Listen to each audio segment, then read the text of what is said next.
Halo sobat kapitalis, balik lagi ke channel gua Prayoga Salim. Ya, jadi di sini gua mau minta maaf nih kenapa gua jarang banget upload video. Ya karena satu gua males, yang kedua gua nggak punya ide.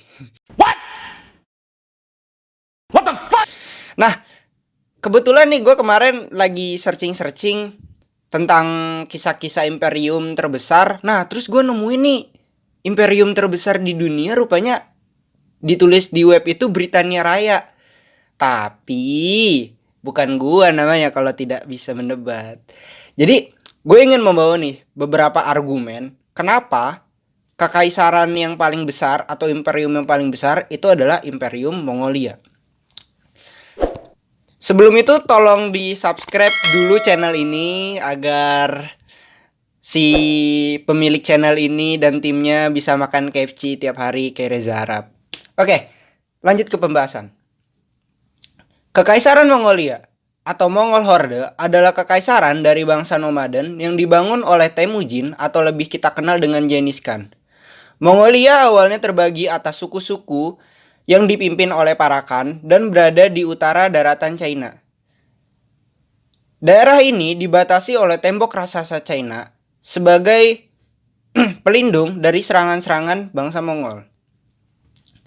Sebagai kekaisaran nomaden, selalu ada fakta menarik bagaimana kekaisaran ini terbentuk dan juga bagaimana kekaisaran ini bisa mendominasi sepertiga dunia.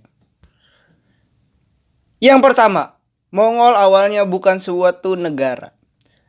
Menurut buku Genghis Khan karya John Mann tahun 2004, Mongol dahulu tidak memiliki kota besar dan hidup berpindah-pindah sambil mengembalakan kuda dan hewan ternak mereka.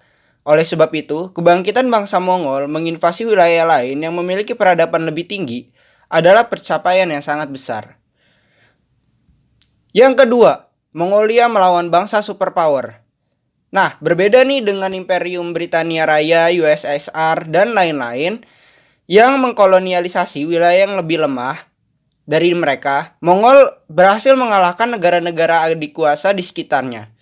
Nah, Mongol ini menjadi momok menakutkan selama berabad-abad di daratan Eropa dan juga Timur Tengah. Penaklukan bangsa Mongol dimulai oleh Temujin yang berhasil mengalahkan saudara angkatnya Jamukha dalam suatu pertempuran dan menyatukan bangsa Mongol. Setelah itu dia pun menyerang Sia Barat atau Kerajaan Tanggut, lalu menghancurkan negara itu dan mendapatkan gelar Genghis Khan atau pemimpin alam semesta. Yang ketiga, berhasil menguasai ilmu pengetahuan tanah jajahan. Sebagai bangsa yang berpindah-pindah, Mongol bukanlah bangsa yang hebat dalam pengepungan benteng ataupun kota. Namun setelah menghancurkan Sia Barat, pasukan Mongol mempelajari cara membangun persenjataan yang lebih modern. Bisa menembus tembok besar China yang terkenal sangat kuat di masanya. Bertanggung jawab atas pembantaian penduduk dunia. Nah ini nih yang pengen banget gue kasih tahu ke kalian. Sejarah mencatat, Mongol di eranya menguasai 1/5 peradaban dunia. Nah, Mongol ini ketika melakukan invasi, mereka ini benar-benar tidak mentolerin bangsa manapun yang melawan invasi mereka.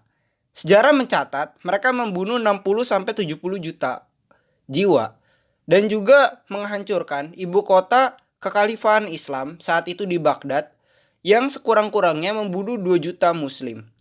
Yang bahkan saat itu tidak sampai 10 orang dari muslim yang berhasil selamat dari pembantaian itu. Yang terakhir, peninggalan bangsa Mongol.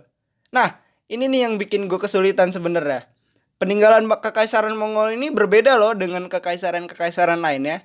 Sebagai bangsa yang tidak memiliki budaya yang kuat, bangsa Mongol tidak mendirikan atau tidak menyisakan peradaban atau suatu kebudayaan yang bisa kita lihat. Tapi kita bisa melihat sisa-sisa kebesaran mereka di orang-orang yang tersebar. Banyak tuh kerajaan-kerajaan yang merupakan anak cucu bangsa Mongol. Seperti kerajaan Mughal, kerajaan Utsmaniyah, dan juga kerajaan-kerajaan Islam lainnya yang merupakan anak cucu kekaisaran Mongol. Nah, itu aja tuh dari gua. Kurang lebihnya mohon maaf. Dukung terus channel ini dan juga jangan lupa di like dan di share. Thank you semua.